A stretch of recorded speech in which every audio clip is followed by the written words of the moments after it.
क्या आप जानते हैं कि हमारे शरीर में हर दिन लगभग 300 अरब कोशिकाएं मरती हैं, फिर भी हम जीवित रहते हैं? आज हम बात करेंगे कि मृत्यु वास्तव में क्या है और क्यों नोबेल विजेता। वैज्ञानिक कहते हैं कि हम मरने के लिए प्रोग्राम नहीं किए गए हैं। हम यह तो बहुत दिलचस्प है। क्या इसका मतलब है कि मृत्यु कोई पूर्व निर्धारित प्रोग्राम नहीं है? बिल्कुल। वेंकी रामकृष्णन का कहना है कि विकास को इस बात से कोई फर्क नहीं पड़ता कि हम कितने समय तक जीते हैं।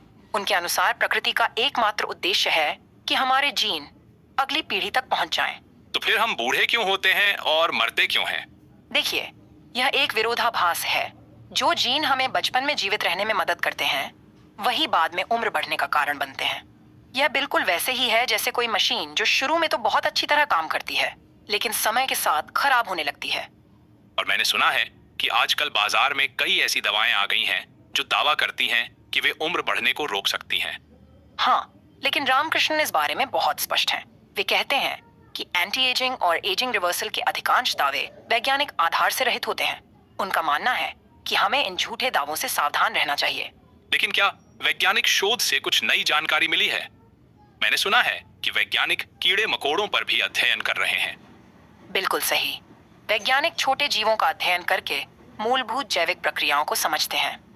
लेकिन एक महत्वपूर्ण बात यह है कि जो जीन कीड़ों में फायदेमंद होते हैं, वे मनुष्यों में नुकसानदायक हो सकते हैं। तो क्या यह सही है कि हम कभी अमर नहीं हो सकते? देखिए, रामकृष्णन कहते हैं कि अमरता न सिर्फ असंभव है बल्कि अवांछनीय भी है। उनके अनुसार अगर लोग अमर हो जाएं, तो समाज स्थिर हो जाएगा, नई पीढ़ियों का आगमन रुक जाएगा और रचनात्मकता खत्म हो जाएगी। यह तो बहुत गहरी बात है। क्या इसका मतलब है कि मृत्यु वास्तव में जीवन के लिए जरूरी है? हाँ, और एक दिलचस्प बात यह भी है कि मृत्यु के समय भी हमारे शरीर की अधिकांश कोशिकाएं जीवित होती हैं। यही कारण है कि अंगदान संभव है। मृत्यु वह क्षण है जब शरीर एक समग्र इकाई के रूप में काम करना बंद कर देता है। तो शायद हमें मृत्यु को एक दुश्मन की तरह नहीं देखना चाहिए। बिल्कुल। जैसा कि मारियो वर्गास ल्योसा ने कहा है, अगर अमरता निश्चित होती तो जीवन के सारे प्रलोभन और प्रेरणाएं खत्म हो जाती। शायद हमें मृत्यु को जीवन का एक स्वाभाविक और आवश्यक हिस्सा मानना चाहिए। और इस तरह हम एक बेहतर और संतुलित जीवन जी सकते हैं। हाँ, क्योंकि अंत में, जैसा कि रामकृष्णन कहते हैं, जीवन की गुणवत्ता उसकी लंबाई से कहीं ज्यादा महत्वपूर्ण है। हमें मृत्यु से लड़ने की बजाय स्वस्थ और सार्थक जीवन जीने पर ध्यान देना चाहिए।